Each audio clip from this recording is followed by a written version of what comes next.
पूरा बनारस दहल गया था और वो काफ़ी दर्दनाक और दिल को दहला देने वाला, मानो कि पूरा बनारस मतलब हिल गया हो, इस प्रकार का हत्याकांड था। सुनते हैं कि उसमें 400-500 राउंड गोलियां चली थी। देखिए, अभी एक यूपी के एक पूर्व सांसद हैं, उनके ऊपर भी बाहुबली का टैग लगता है, धनंजय सिंह, जौनपुर से जो पूर्व सांसद भी थे, अभी उनको भी सजा हुई है 7 साल की।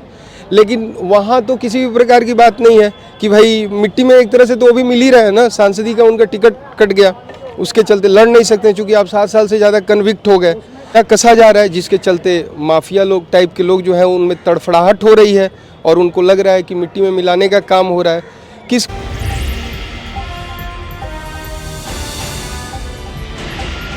मुख्तार अंसारी माफिया की जो है मौत हो चुकी है। ऐसे में कुछ लोग उसको मसीहा भी बता रहे हैं, लेकिन अधिवक्ता साथी हैं, हम उनसे खास बातचीत करेंगे। सर, आप जब एक स्टोरी बता रहे थे, आप बनारस में थे, मुख्तार अंसारी जब वहाँ पे आया हुआ था, क्या कुछ हुआ था? आप बता रहे थे कि उसको कुछ लोग मसीहा बताते, कुछ लोग माफिया बताते, आप किस तरीके से देखते हैं? मैं एक्चुअली काशी हिंदू विश्वविद्यालय के डीएवी डिग्री कॉलेज में पढ़ता था और 2005 से 8 मेरा बैच था। तो उस समय बनारस में ये मुख्तार साहब की तूती बोलती थी। उसमें एक ये पूर्व विधायक हुआ करते थे वहाँ से, और उसी समय करीब उसी दौरान जो गाजीपुर से विधायक थे श्री कृष्णानंद राय जी, उनकी हत्या हुई थी और पूरा बनारस दहल गया था। और उस हत्या में एक कॉन्स्पिरेटर के रूप में इनका नाम भी आया था और वो काफ़ी दर्दनाक और दिल को दहला देने वाला, मानो कि पूरा बनारस मतलब हिल गया हो, इस प्रकार का हत्याकांड था। सुनते हैं कि उसमें 400-500 राउंड गोलियां चली थी और कृष्णानंद राय सहित 6-7 लोगों की मौत हुई थी उसमें, जिसमें पुलिस वाले भी, उनके गनर भी थे, बॉडीगार्ड भी थे। इनकी सुनने में आया कि इनकी ग्रुपिज़म है, रंजीश इनकी थी पहले से, ये चीज़ें थी, गैंगवार की लड़ाई थी, उसी में उनकी हत्या हुई थी और इनका नाम आया था उस समय, जिससे पूरा बनारस दहल गया, पूरा बनारस का पूरा पूर्वांचल दहल गया था। तो आप किस सिचुएशन पे थे वहाँ पे, कहाँ पे? मैं तो एक विद्यार्थी था, तो हम लोग जैसे आप एज अ कॉमन पर्सन हम लोग देख रहे थे स्थिति को कि क्या चल रहा है समाज में, किस तरह से एक जरायम की दुनिया कायम है जहाँ लोग डर के माहौल में रह रहे हैं बनारस में। तो ये माफियाओं का दौर जो रहा है, वो देखिए, माफियाओं के दौर में क्या है, छुटपुट लाभ आपको मिल सकता है, लेकिन आप किसी भी बाहुबली, किसी भी माफिया देखने में अच्छा लगता है, लेकिन वहाँ सबसे बड़ी बात होती है कि वहाँ आपको ना की गुंजाइश नहीं होती है। आप उनसे लाभ तो ले सकते हैं, लेकिन आपको ना की गुंजाइश नहीं होती है कि आप किसी काम पे मना कर दें। मना करने की कीमत आपको फिर अपने जान से ही धोकर देनी पड़ती है। तो ये चीज़ है, एक भय का माहौल था वहाँ पे, मैं देखता था। और उसमें मैं ये नहीं कह रहा किसी एक बाहुबली के चलते था, उसमें बहुत सारे बाहुबली थे जिनके चलते पूरा भय का माहौल था। मतलब वो दौर था कि धड़ाधड़ से गोलियां ही चलती रहे।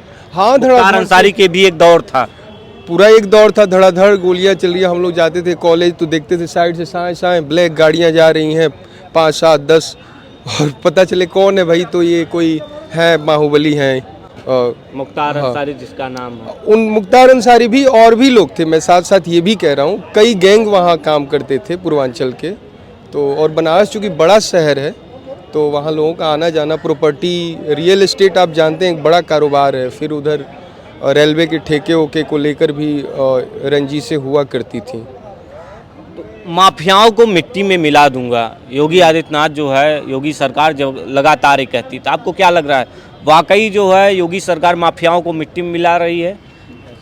देखिए, मैं ऐसा नहीं कह सकता कि योगी सरकार पे कोई एलिगेशन डायरेक्टली इस तरह से कि मिट्टी में मिला रही है। कहने का मतलब है कि लॉ एंड ऑर्डर की समस्या एक समय आने के बाद हल होनी चाहिए, और यदि सरकार का नेतृत्व कुशल हाथों में है, सशक्त हाथों में, जिसमें माफियाओं से कॉम्प्रोमाइज न करने के सिचुएशन में है, तो इसमें क्या दिक्कत है?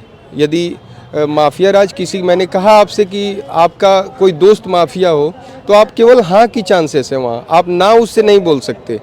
तो जितने ये लोकतंत्र में एक लेवल प्लेइंग तो फील्ड होनी चाहिए सबके लिए बराबर। अब पता चले कोई अपने बाहुबल से ऐसी स्थिति बना चुका है कि कोई उसका नाम लेने से डर रहा है। मुख्तार अंसारी के बारे में कहा जाता, जब उच्च न्यायालय में उनकी सुनवाई होती थी, कई बार जज जो है उस मामले से अलग हो जाते थे, ये जज भी डरे हुए थे।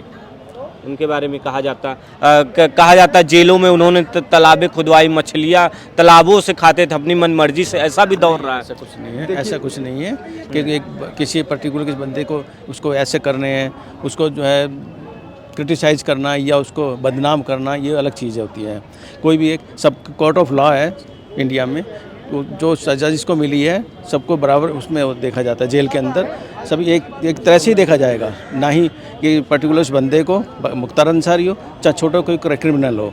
आपकी क्या राय है? देखिए, मेरी राय है भारत की जुडिशरी इतनी कमज़ोर नहीं है कि किसी भी बाहुबली से डर के कोई जज का बेंच अपने आप को अलग कर ले। ये अलग बात है कि किसी माध्यम से जजेज भी, चूँकि सुप्रीम कोर्ट हाई कोर्ट के अपॉइंट होते हैं, उसमें 70% पहले एडवोकेट्स होते हैं।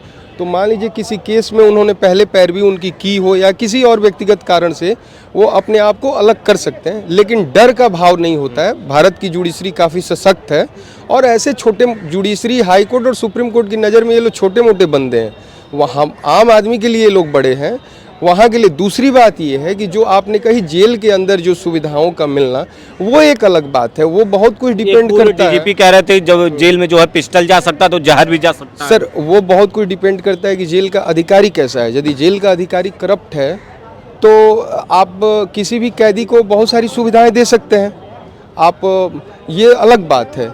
लेकिन जब सरकारें सशक्त होती हैं तो वो सुविधाएं बंद होती हैं, और आज वहाँ की सरकार सशक्त है, इसीलिए जेलों में कड़े पहरे हैं, और जो समझौतावादी अधिकारी थे उनके ऊपर शिकंजा कसा जा रहा है, जिसके चलते माफिया लोग टाइप के लोग जो हैं उनमें तड़फड़ाहट हो रही है और उनको लग रहा है कि मिट्टी में मिलाने का काम हो रहा है।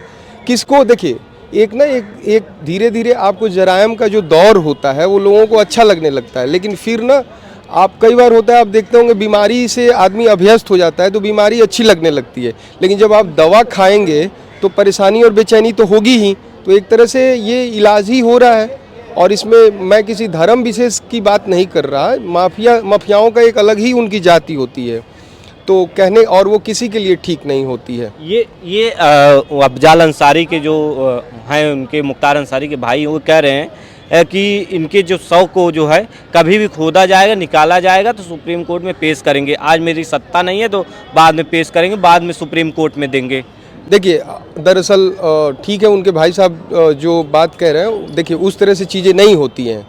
जब किसी की डेथ हो जाती है तो इन्वेस्टिगेटिंग ऑफिसर जो हैं, जो पुलिस अधिकारी हैं, बॉडी का एक विसरा टेस्ट होता है। मतलब विसरा टेस्ट आम भाषा में समझ लीजिए, बॉडी का पार्ट पेट के अंदर का रखा जाता है कि मौत का क्या कारण हो सकता है। ये केवल मुख्तार अंसारी के लिए ये बात नहीं है, किसी भी कस्टडी में मौत होती है, अननेचुरल डेथ होती है, एक्सीडेंटल मैटर हो गए और भी सुसाइडल मैटर होते हैं, उनमें ये चीज़ होती ही होती हैं। एफएसएल जांच होती है, फॉरेंसिक टेस्ट होती है, और वो प्रिजर्व किया जाता है। लेटर ऑन जब इन्वेस्टिगेशन चार्जशीट जब जमा होती है तहकीकात करने के बाद, वो साथ ही साथ लगता है।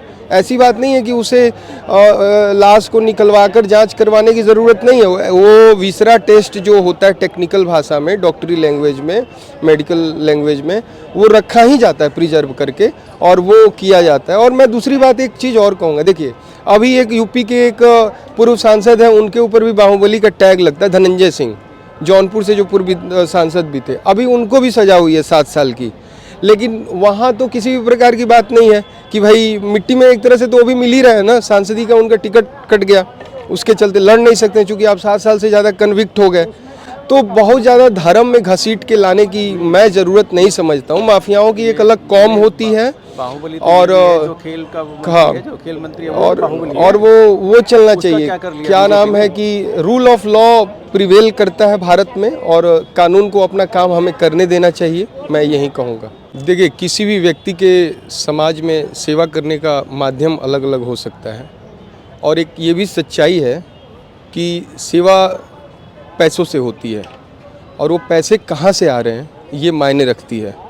आप बहुत बड़े समाज सेवी हैं और आपके पास पैसा ही नहीं है, तो कहने का मतलब है कि बहुत बार जो बल से अपने लोग समाज में आगे आते हैं वो अपने बल से जो पैसे हासिल करते हैं उसको समाज में लगाते हैं और एक रॉबिन हुड की छवि बनाते हैं। तो इसी प्रकार की कुछ छवि थी, जितने बाहुबली हैं उनकी है, इंक्लूडिंग मुख्तार अंसारी।